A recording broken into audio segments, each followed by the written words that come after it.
நாம் விட்டு விட்டு போன தடயங்களை பதிவு செய்கிறோம் என்கிறான் அல்லாஹ்.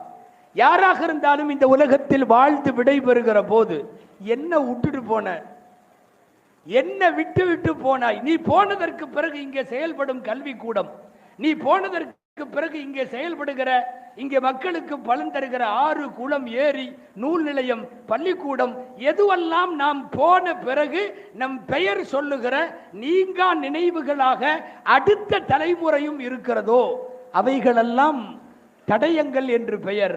வாழ்ந்துட்டு போறது பெரிய விஷயம் இல்லை, போன பிறகு நம்மளை பற்றி பேசுறதுக்கு ஏதாவது ஒரு தடயம் வேணும்.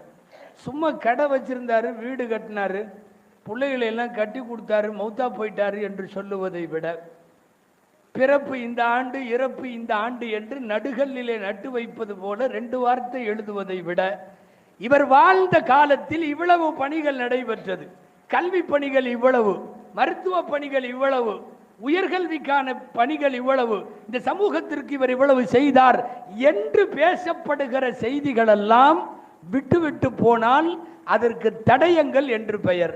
உண்மையாகவே அந்த வகையில் ஒரு பேச்சுக்கு சொல்றேன், யாராவது ஒரு ஆலிம் ஒரு 60-70 வருஷம் வாழ்ந்து நிறைவுபடுத்தி விட்டு போகிறார்.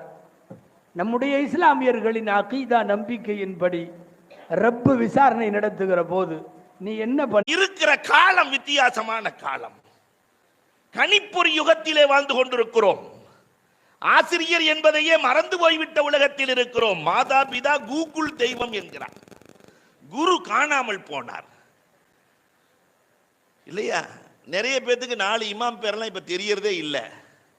இது எங்கப்பா இருந்து யாருப்பா உனக்கு சொன்னா? கூகுள் ராமத்துல்லா தான் சொன்னாருங்கிறார். கூகுள் ராமத்துல்லாவா லானத்துல்லாவான்னு அல்லாவுக்கு தான் தெரியும். இது போல போலிகள் நிலைத்திருக்கிற காலம். அதனால் அன்புக்குரியவர்களே, நாம் சரியான ஆளை விட போலிகள் ரொம்ப தெளிவா இருக்கிறாங்க இல்லையா? நகைகள்ல நல்ல நகையை விட அந்த கவரிங் பளபளன்னு இருக்கும்.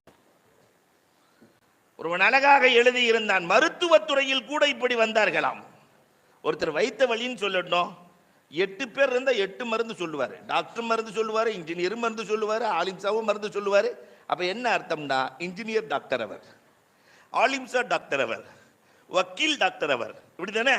டாக்டர் தான் மருந்து சொல்லணும், ஆனா மருந்து மட்டும் அப்படி இல்லை, ஆளுக்கு ஒண்ணு. அப்படி ஒரு இன்ஜினியர் டாக்டர் வந்துட்டாரு, இன்ஜினியர் டாக்டர் ஆயிட்டாரு. அவர் ஒரு வித்தியாசமான மருந்து கொடுக்கிறார். என்ன தெரியுமா?